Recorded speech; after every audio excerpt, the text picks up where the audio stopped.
Assalamualaikum warahmatullahi wabarakatuh. Pada kesempatan kali ini kita akan belajar materi pendidikan agama Islam mengenai alam semesta sebagai tanda kekuasaan Allah Subhanahu wa Ta'ala.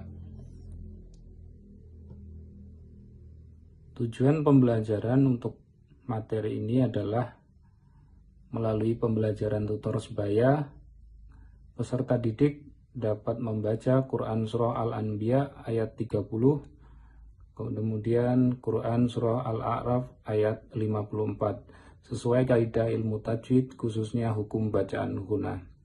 Yang kedua adalah melalui pembelajaran praktik, peserta didik bisa menghafal Quran Surah Al-Anbiya ayat 30 dan Quran Surah Al-A'raf ayat 54 sesuai kaidah tajwid. Tujuan pembelajaran yang ketiga adalah melalui pembelajaran inquiry, peserta didik dapat menelaah kandungan Quran Surah Al-Anbiya ayat 30 dan Quran Surah Al-A'raf ayat 54 serta hadis tentang penciptaan dan keteraturan alam semesta serta cara bersyukur terhadap apa yang diciptakan Allah Subhanahu wa Ta'ala. Yang keempat, melalui teknik pembelajaran diskusi, peserta didik dapat menjelaskan pesan Nabi Muhammad SAW untuk menguasai ilmu pengetahuan dan nilai-nilai yang dapat dipetik dari penciptaan dan pengaturan alam semesta.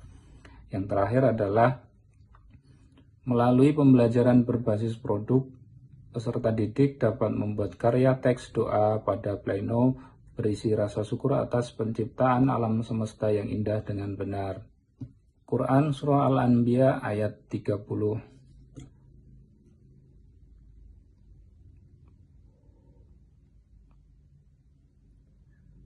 Bismillahirrahmanirrahim. Awalam yaral ladzina kafaru anna samawati wal ardo kanata ratqan fafataqnahuma waja'alna minal ma'i kulla syai'in hayy afala yu'minun. Yang artinya, dan apakah orang-orang kafir tidak mengetahui bahwasanya langit dan bumi itu keduanya dahulu adalah suatu yang padu, kemudian kami pisahkan antara keduanya, dan dari air kami jadikan segala sesuatu yang hidup, maka mengapakah mereka tiada juga beriman. Penciptaan dan keteraturan alam semesta terjadi karena kehendak Allah Subhanahu wa Ta'ala. Dia maha kuasa dan maha berkehendak atas segala ciptaannya. Ilmu pengetahuan yang berkembang sampai saat ini membenarkan dan menguatkan apa yang diungkapkan oleh Al-Quran. Ilmu pengetahuan yang telah maju hendaknya mengantarkan manusia kepada keimanan terhadap isi Al-Quran, khususnya keimanan kepada Allah Subhanahu wa Ta'ala serta seluruh sifat kesempurnaannya. Kandungan Quran Surah Al-Anbiya ayat 30. Yang pertama, manusia dengan akal sehatnya hendaknya dapat memahami dan mendalami alam semesta ini dilandasi dengan keimanan kepadanya. Yang kedua, Al-Quran tidak hanya memiliki kemukjizatan pada aspek gaya bahasa, ia memiliki mukjizat pula pada isi kandungan ayat. Pada ayat Al-Quran diungkapkan beraneka ragam ilmu pengetahuan baik dari jenis maupun kemanfaatannya. Yang ketiga, dengan mengamati keteraturan dan keindahan alam ini, manusia akan mampu melihat betapa Allah Subhanahu wa Ta'ala terlibat, betapa Allah Subhanahu wa Ta'ala maha agung, dan betapa Allah Subhanahu wa Ta'ala maha kuasa. Quran Surah Al-A'raf ayat 54. Bismillahirrahmanirrahim. Inna rabbakumullahu alladzi khalaqas samawati wal arda fi sittati ayyamin thumma istawa 'alal arsy yughshil laylan nahara yatlubuhu hasisan wasyamsa wal qamara wal nujuma musakharatin bi amrih ala lahul khalqu wal amru tabarakallahu rabbul alamin.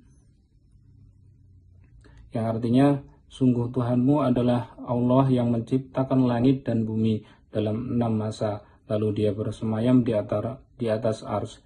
Dia menutupkan malam kepada siang yang mengikutinya dengan cepat. Dia ciptakan matahari, bulan, dan bintang-bintang tunduk pada perintahnya. Ingatlah segala penciptaan dan urusan menjadi haknya. Maha suci Allah, Tuhan seluruh alam. Isi kandungan surah Al-A'raf ayat 54. Yang pertama adalah Allah Subhanahu wa taala menciptakan langit dan bumi dalam 6 masa. Dia adalah penguasa, pemilik, dan pengatur. Hanya Allah Subhanahu wa taala yang berhak disembah. Manusia hanya meminta pertolongan kepadanya. Yang kedua, pemahaman mengenai konsep penciptaan alam semesta menurut sains tidak bertentangan dengan apa yang diungkapkan dalam Al-Quran. Yang ketiga, ilmu pengetahuan dan teknologi menguatkan dan membuktikan kebenaran Al-Quran. Pesan Nabi Muhammad SAW tentang menguasai ilmu pengetahuan.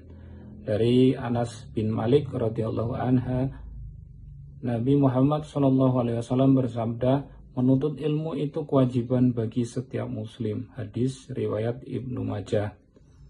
Kemudian ada hadis dari Abu Bakar dari Nabi Muhammad SAW, beliau bersabda, jadilah kamu orang yang pandai mengetahui, atau orang yang belajar, atau orang yang mendengarkan, atau orang yang senang atau cinta, dan janganlah kamu menjadi orang yang kelima, maka kamu akan celaka. Nilai-nilai yang dapat dipetik pada penciptaan dan pengaturan alam semesta. Yang pertama adalah kecerdasan intelektual yang diberikan olehnya mengantarkan manusia untuk berpikir dan mengembangkan ilmu pengetahuan. Kemudian merawat dan menjaga lingkungan sebagai bagian tak terpisahkan dari ketakwaan. Kemudian nilai yang bisa dipetik dari penciptaan dan pengaturan alam semesta yang selanjutnya adalah mendorong manusia untuk cinta kepada tanah air. Sekian video ini, semoga bermanfaat. Wassalamualaikum warahmatullahi wabarakatuh.